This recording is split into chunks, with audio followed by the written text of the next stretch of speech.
কি বন্ধু, কি হয়েছে? মন খারাপ কেন? আর বলিস না ভাই, বন্ধুর কাছে বুলেট চেয়েছিলাম চালানোর জন্য, মুখের উপরে না করে দিল। ও, এর জন্য মন খারাপ? তাই আমিও ভেবেছি বুলেট কিনবো, কিন্তু আমার কাছে তো টাকা নেই। তবে আমার কাছে একটা আইডিয়া আছে, তুই ফ্রিতে বুলেট নিতে পারবি। বলিস কি ভাই? ভাই ভাই ভাই বল না বল না।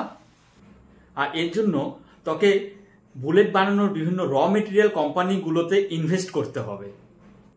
অটো অ্যাসেলারিসের জন্য কাইনেটিক ইঞ্জিনিয়ারিং, ইনস্ট্রুমেন্ট ক্লাস্টারের জন্য প্রিকল লিমিটেড, ব্রেকিং প্রোডাক্টের জন্য এন্ডুরেন্স টেকনোলজি, আর ব্যাটারির জন্য সকলের পরিচিত এক্সাইট ইন্ডাস্ট্রিজ, শক অ্যাবজর্ভারের জন্য গ্যাব্রিয়েল ইন্ডিয়া, অ্যালয়েসের জন্য এনকিন হুইলস, আর হেডল্যাম্পের জন্য লিউম্যাক্স ইন্ডাস্ট্রিজ। আর কি, ইনভেস্টমেন্ট শুরু করে দে।